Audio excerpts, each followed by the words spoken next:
everybody. Welcome to the latest episode of the Power Within podcast. The Power Within podcast has on inspiring people with inspiring stories. My name is Trevor Behaviours. I'm your host. And in this episode, I have a fantastic guest. Her name is Carina McEvoy. Carina is a hypnotherapist based in Gorey in Wexford. And her practice is purely aimed at kids, teens, and their parents. She is also the author of the books entitled Sometimes I Worry, How About You? And its sister book, Sometimes My Child Worries, What Do I Do? Fantastic. Carina, it's great to have you on the show. How are you? Well, thank you so much for the invitation. I'm truly honoured. I think your podcast is great. And you know what I love about it, Trevor, is the title, The Power Within, because that just sums it all up, what we do as hypnotherapists, isn't it? It does indeed. Yeah. It does, absolutely does. Absolutely does. And would you like to tell us a little bit more about yourself and about your journey? And Yeah, well, talking about the power within, when I was a child myself, I was really quite anxious. Well, I didn't know I was anxious. I was worried all the time, and I was just freaking out all the time about different things. And I remember my parents would say, "God, you're very sensitive," or "Don't be worrying about that." And I kind of felt, what's wrong with me? Why am I like this?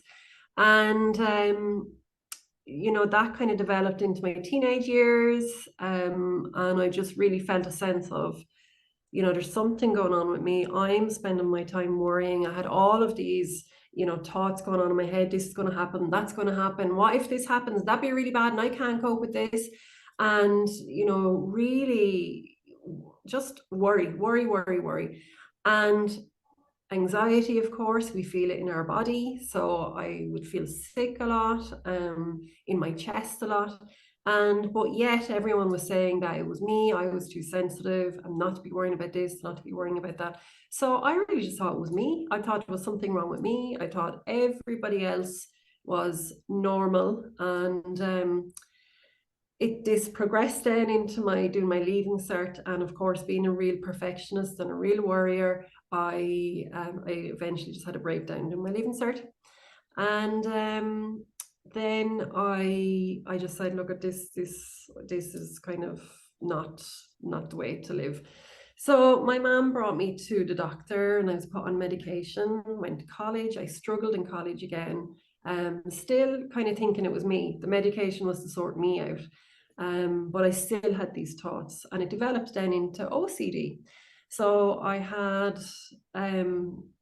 terrible OCD going to college. And it really did impact on my life in college. Like, I remember sitting in lectures, and I would have to get up and go and touch a radiator at the other side of the campus, because if I didn't, something bad was going to happen. And socializing was horrific. Speaking to people, I mean, I would never have ever, done a podcast years ago. Wouldn't have spoken to a group years ago. right. No, never. And like, speaking to one person it was just too much. I couldn't.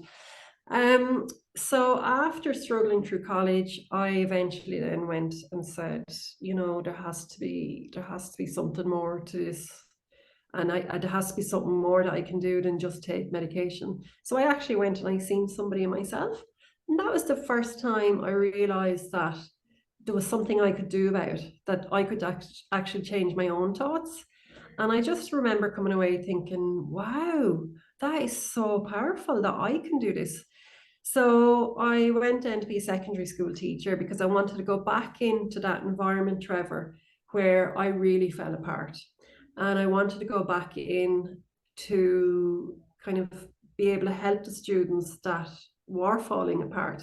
And I thought that maybe I was in a good position and to go in and kind of pinpoint who needed the help. Yeah. And so I went back teaching, and I was able to kind of pick out the students that were struggling a little bit, because you know yourself, I mean, anxiety can be a very private thing. I mean, I talk to my classmates now, 20 years later, And they would say to me, we never knew you felt like that. Never, ever, ever. And I felt like that too. And I'd say, I never knew you felt like that. You always seemed like you were fine. And they'd say, you always seemed like you were fine. Yeah, Because it's all internal, isn't it? And the it is. body is all internal. It's like your podcast, it's within. So yeah, I was able to, kind of pick out the students anyway. And because of what I went through, I was able to help them. But then I went back and I studied hypnotherapy because I Brilliant. really began to believe of the power within our Start with mind, it. you know, and that really just changed everything for me, changed everything. So I had my own two kids then. At this stage, I was able to change my own thoughts. My life was fairly good, everything was great. Then I had two kids. And when I had two Very kids, good. I just reverted back into this real kind of anxious mammy. But I didn't recognize it in myself. But I was being really overprotective with my first daughter. I was really like, I was doing everything for her and really protecting her, just keeping her really, really safe. Mm. And of course, she then became really, nervous without me, Yeah. anxious without me, separation anxiety. So then I had to just go back and look at how I was parenting and look at all of that.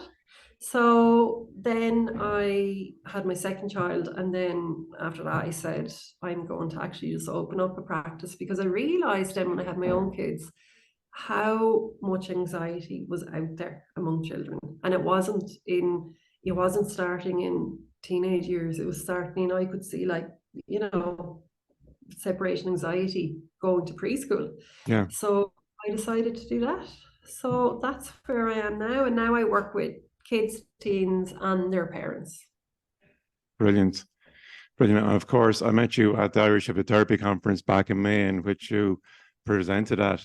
And may I say, you gave and delivered a fantastic Oh, presentation on the Sunday of the conference.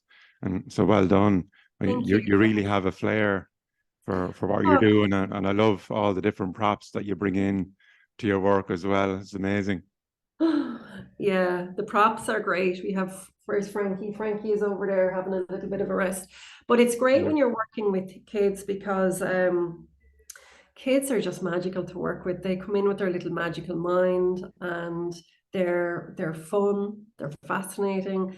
I love children anyway. Love them, love them, love them. And if I went into a room full of adults and kids, I would just veer towards the kids. I think they're fascinating. I think their world is just amazing, isn't it? It's just amazing. So I absolutely love working with the kids. They're so creative, aren't they? And they spend all of their time in this daydream-like world anyway.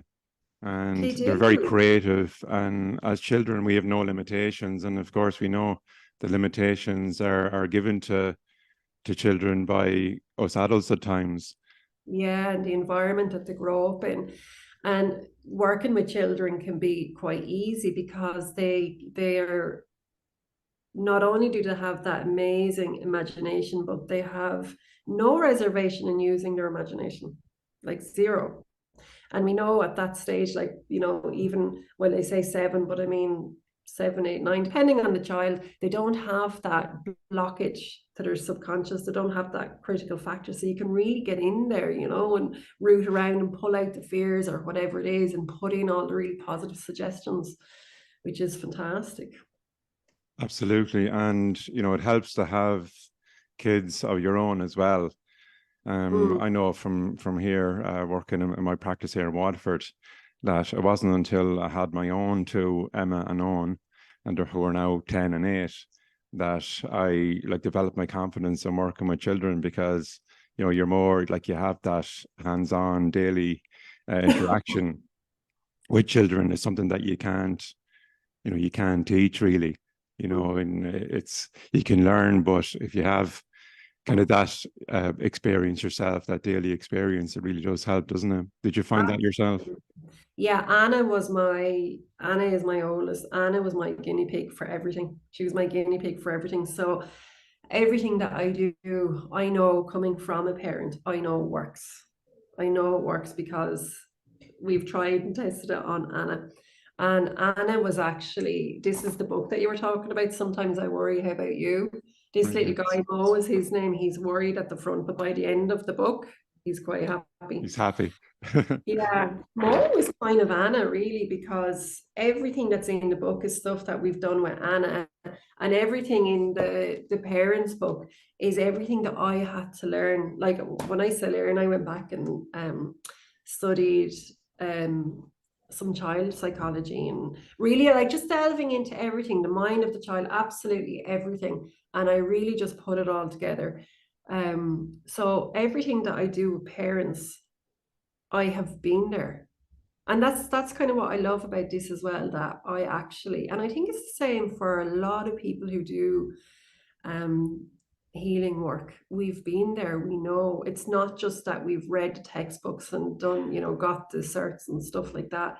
We actually know Mm. what it is like, what they're feeling.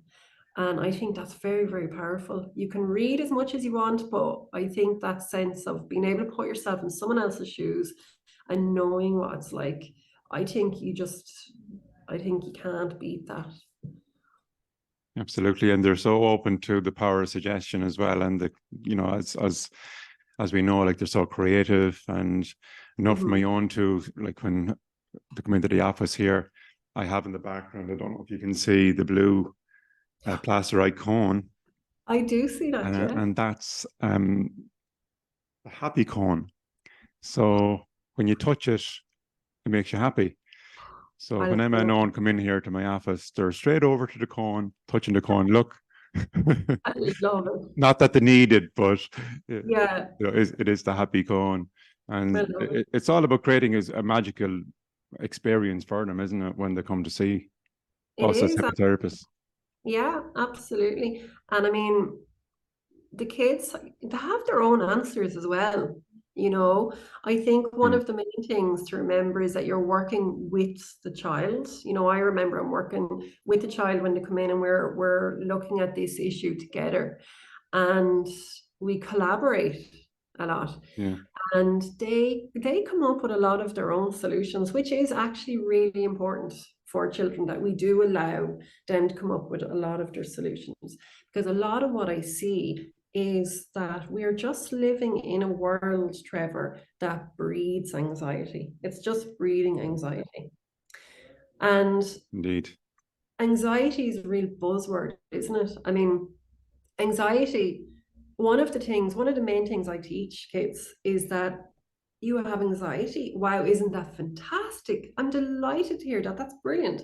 And the kids and the parents are going, what? Like, are you serious? Anxiety is really bad, because it's such a buzzword and it's so demonized, and it's such a negative word now that people have forgot that anxiety goes way, way, way, way back to caveman times, and it's what keeps us safe. So a lot of my work is psychoeducation and teaching kids that anxiety is really normal, it's really natural. And we do role plays, like we do plenty of role plays. Okay, let's take away your anxiety and pretend to be cars. You wouldn't know what you would find in this room. You wouldn't know what we would be doing. Um, but yeah, it goes back to actually just teaching that anxiety is okay. And I think that anxiety is just got really bad name for itself, and so has anger. Any negative emotion, um, you see, there I go, I'm calling it negative emotion because I don't believe there is a negative emotion, but any emotion that is uncomfortable to feel is deemed as negative. But they're Yeah, all messages, they're all messages, they're all very important. So a lot of my work is actually teaching about emotions, and that they're okay, and that they're okay to feel, and they're okay to experience in the body. And that's a lot of it. sure. And do you feel that there's more awareness in these times we're living in, especially when it comes to the schools, in terms of educating the children on the power of their own mind? And I know some schools have mindfulness and do meditations and Yeah. so on. Like in comparison to, say, when I grew up in the 80s, and like I was in a boys' school full of like 40 or 50 per class, there was just no, No. there was none of that. There was nothing like that. There was nothing like that. And school has come a long way since I was in school as well. One of the things I actually really resent from school is on a Friday afternoon, the boys would get to go out and play football and run around and have great fun, but the girls would have to stay in and sew, learn how to sew. And I would be Yeah, looking out saying, well, hang on, I want to be running around. yeah. And yeah. So it has come a long, long way. Mm. Um, There's a lot of pressure on children though, these days as well. I yeah. mean, I remember back when I was doing the entrance exam to St. Mel's College for secondary school. That would have been back in Mm, 1985, long time ago, folks. Um, but I flunked the entrance exam simply because I spent all of the time looking out the window, daydreaming and wanting to be out with my friends playing football.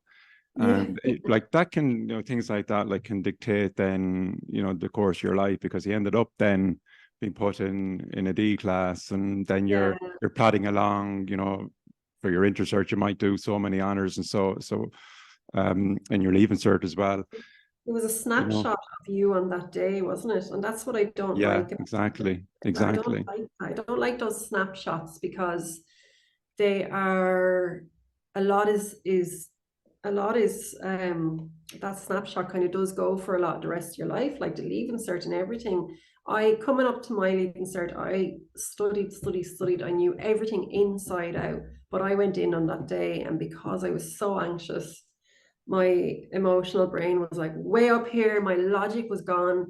And my brain was saying, what are you doing? Get out of here, get out of here, get out of here. This and this, you're going to die, you're going to die. So, like, Mm, how was I supposed to bring in my logic and, actually sit the exam? I couldn't.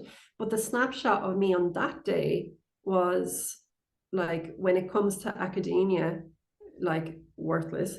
But if I had done that exam, like, when I was really calm, I would have come out and people have said, "Oh my God, she's quite clever." So I absolutely hate that.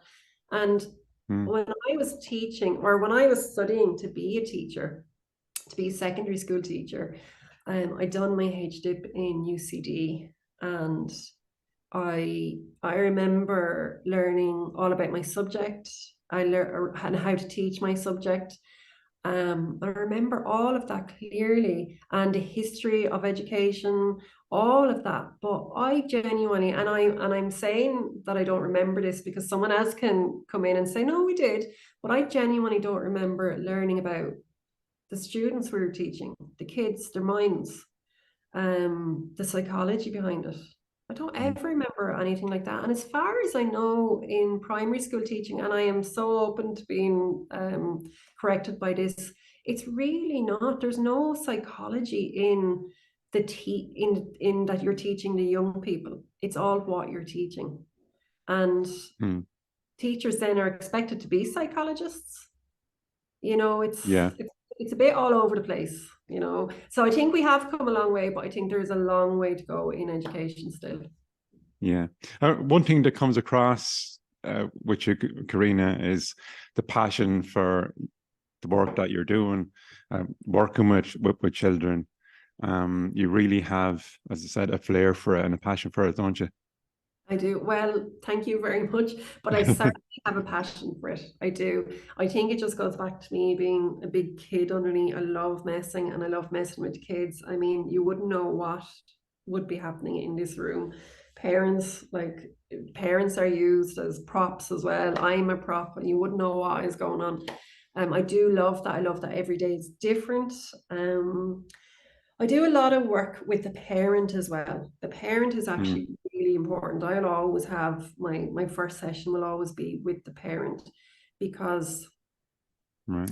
link like that there is a link throughout the generation, and how the parent was brought up and how what they experienced in their life as a child is very important in the child end that I'll be seeing, because the reactions of the parent to what the child is going through may actually be a reaction of their past and what they were like at the age of 8, you know? Right. Yeah. So, like, parents might be, they might come in and they might be responding to how they were brought up, you know, and they might be angry about something, but it could be, you know, angry at their parent for something, you know. So there, it's quite complex. And when you're dealing with the child, you're not just dealing with the child, you're dealing with the parent and their inner child as well, and allowing them to release any emotion from that.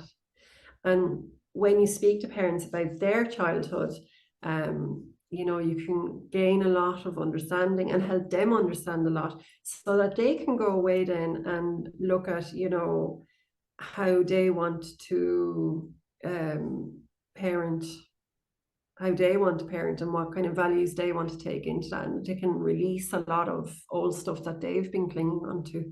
Right, right. Because the parents can unravel some of the good work that you do. Would that be true to say at times? Oh my God, absolutely. Like, and one of the biggest ways they can unravel it is so you'd have to make sure that you have all of this prep done with parents, that they go with you, because parents have lost that magic. They've lost that imagination. So I'll come in, we'll be doing magic and we'll do whatever. And then the kids will be like, wow, my God, the fear is gone or whatever. And then it's amazing work. And just as we get to the door to leave, the parent will turn around and say, right, sure, we'll see how that goes now. We'll see if the fear will come back now. We'll see how that goes. Sure, we'll let you know how we get on. And right there and then, Yeah, they've literally just put it back in. You yeah, know, I know that, oh no, oh God. But yeah. it doesn't happen too much now, because I've learned to say to parents now, you're going with me on this journey with Mm. this now. And so that's why I actually love having parents in with me as well, because they see what I'm doing and all of that, and then they take, you know, that home with them. And it's very much like a performance in here. You know, you're using your voice a lot, and you're Yeah, whispering a lot, and you're really, it's kind of, it's, you know, it's a performance that you're doing. So they're taking that element home, which can be quite funny as well, because you can have parents who are really kind of you know, oh, great at the old technology and logical and, you know, talking straight and all of that. And then they have to get in, find their little kid, you know, and they have to find that and bring that out. And yeah. oh, I know it's great. Well, you know, and I know for you say the same of your children, that we learn from our children as well, don't we? And I'm sure you learn from the children you work with. And Yeah. that was one of the things that I've always said when I had children, that I've learned more from them in many ways than they have from me, because Yeah. they are so creative, and they're so, you know, their imagination is so great. Because Mm. sometimes, like when we grow up, and us grown ups, at times we can lose, you know, the ability to imagine at times, you know. Yeah, absolutely. And that's something that all children have, and they have great potential in that way. Yeah. I can see it with my own children on a daily basis, which is great. Great, it's food for me as well, food for the soul, isn't it? Oh, it is. It can keep us young. It can keep us young. And I mean, Absolutely. even like if you have just sit down and have a conversation with a 3-year-old about something, it's just energizing. It really is. How their little mind works and where their mind goes off on a tangent. And you can really just go with them, and it can be really a really wonderful thing to do, you know. They're great. Absolutely. And what different presenting issues would you mainly work with, or would it be a variety of A variety of different different things. So, things? Yeah. I mean, mostly everything kind of just comes back to anxiety, separation anxiety, Mm. fears, phobias, lack of confidence. It's a big thing. Um, yeah, lack of confidence is massive, actually. I think that I think the over parenting and the overprotection that society is, you know, lashing down on us is really chipping away the confidence of our kids, because we are, like, I mean, when I was growing up, you'd get on your bike and you go off and you wouldn't come back till dinner time. Your mother wouldn't know where you were. Whereas Yeah. now we have phones, we can track our kids. We have gates, or we know where they are 24/7. We have, we have our doom and gloom news all the time on the air, every hour. We're hearing how bad the world is. And like, I mean, the world was always dangerous, but we're just hearing it all the time now. So we're going into this That's right. we're protecting them from being bored, like giving them tablets all the time. Like I cringe when I That's see good. toddlers in a buggy with a tablet. Like, we're Yeah. protecting them Yeah. from Absolutely. hurt or failing or anything like that, and it's just really chipping away at their sense of problem solving It's capability. like there's always been more in the world, and there's so much fear out there, and it can be hard to protect our children from that as well. And as you say, like it can be overprotection. Yeah, definitely. An example has come to my mind is that recently my two have been getting the bus to school from where we live Yeah, in sure, that's great. Ferrybank in Waterford. And they hadn't run this bus, only they started running it in September for this term. And they're really enjoying that. That's given them such a sense of Oh, independence. We've been on the bus today, it's great, and telling us all about who was on the bus, and yeah. the enjoyment they're getting from that. Because before that was very much like you pick them up from school and you have to be right at the gate, because they can't walk more than 50 yards, or they might get, it's that fear thing. And like I'm the same. Like when I grew up in the 80s, I used to walk home from school with my school bag, and many times on my own. I think it was the guts of a kilometer, which I was only 8, 9, 10. But like times have changed, I think, like some, in many ways for the better. But in other ways, it's for worse. It's a balance, isn't it? It's a line, I think. Definitely is a balance. Yeah, at the moment, it can be OTT, as I say, in the Okay. protection Yeah. side of it. Yeah. We need to give our children the freedom to express themselves, and to get that sense of independence at especially my daughter now is like 10. Like 10 is an age where she's springing up, and as you've been there, done that, wearing a t-shirt.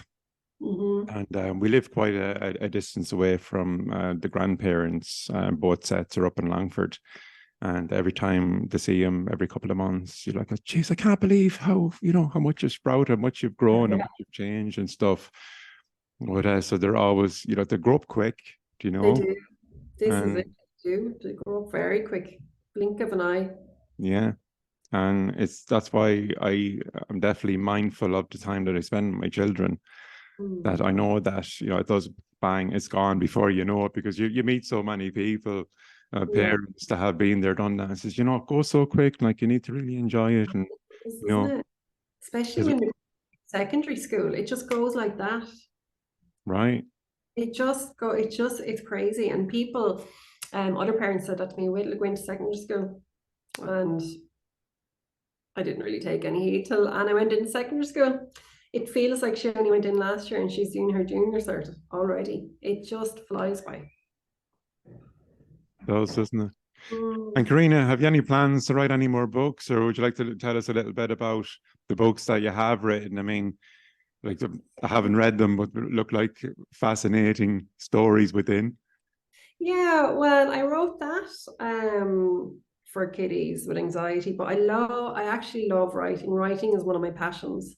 And Right. going back to when I was a teenager, writing, I used to write about how I felt, not so much journaling, but I used to do a lot of poetry. I used to write down Right. how I would feel in poetry, and I loved it, loved it.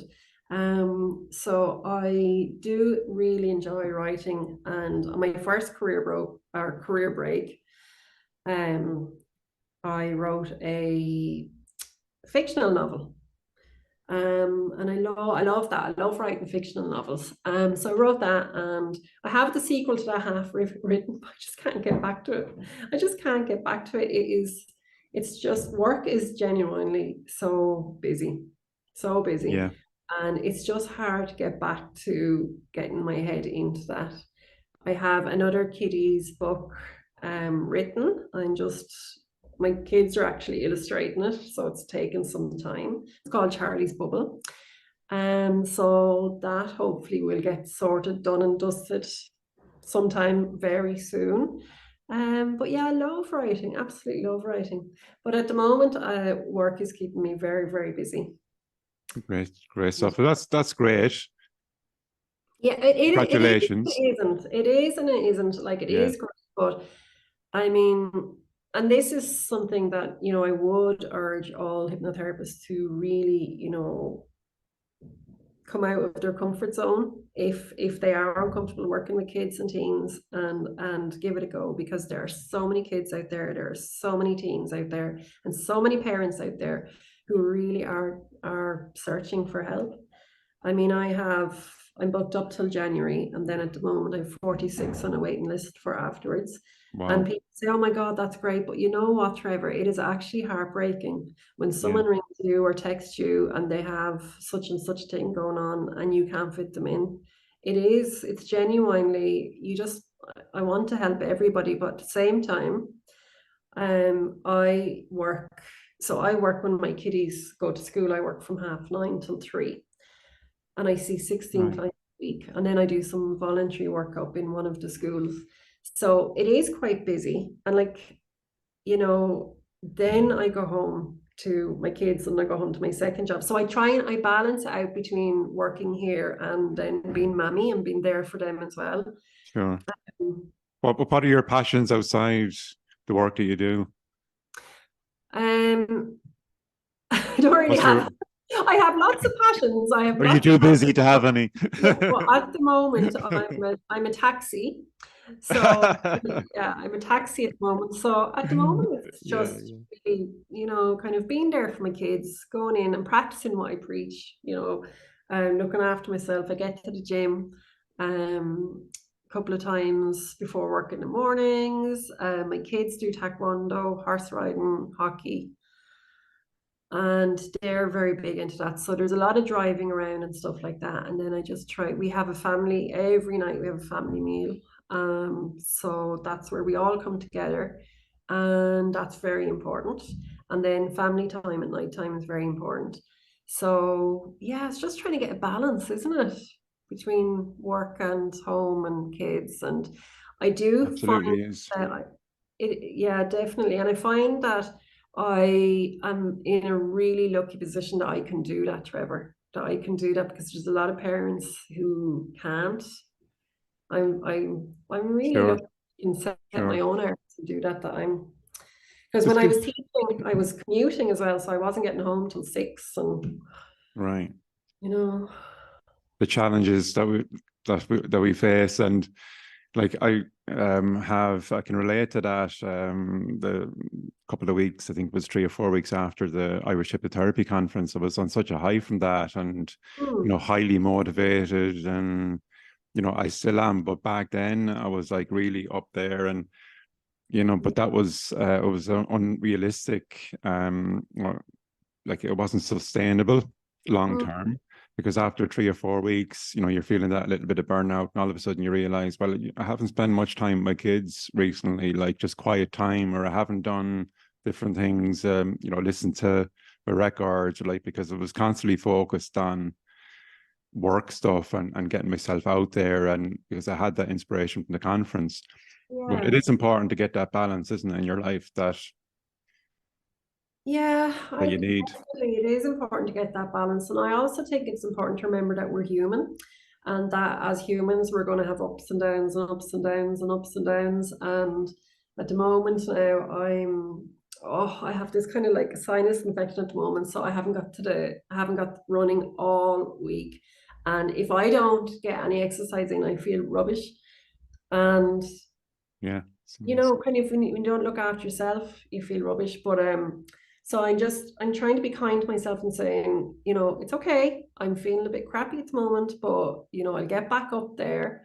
Whereas years ago, like when I was a teen, if I got into that down part, I give out to myself so much. I was so hard on myself. And why are you feeling like this? Now you haven't gone to the gym today, blah, blah, blah. And that berating ourselves for being there really stops us from getting back up there. So I think that it's important to have a balance and to remember that we're human and that we are going to go through those waves, you know, and that we will get back up on top again. And we get back up quicker when we're, you know, allowing ourselves to do that. And they are truly words of wisdom. I was going to ask you, Words of have you experience. any departing words of wisdom you'd like to share with our listeners? But I think you've just given us some.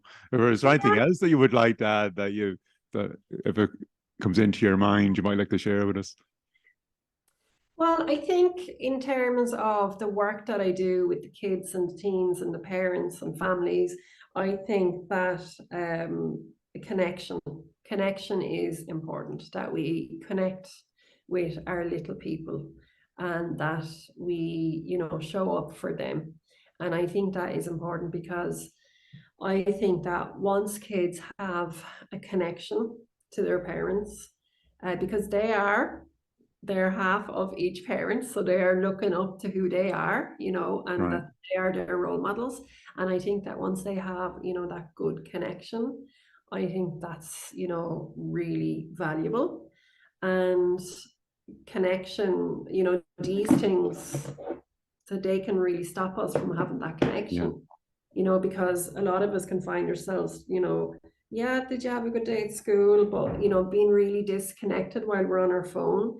So just really taking time out to sit down and connect with the people in our house, I think that is very, very valuable. So those Absolutely. are I part of totally agree with that. word It's of wisdom. that is, they're powerful words of wisdom. And folks, I know I'm going to be taking that on board, and I hope you guys do as well. So, Carina, it's been fantastic talking to you here today on the podcast, and thanks Thank you. so much for taking the time out to be here on the Oh, it was podcast. an And honor. Thank you for asking me. Thank you. you're very welcome. I've really enjoyed the chat and the discussion I've had with you, and you're amazing. Keep up the great work that you're doing. Oh, thank you. And you are too, Trevor. Loving the podcasts.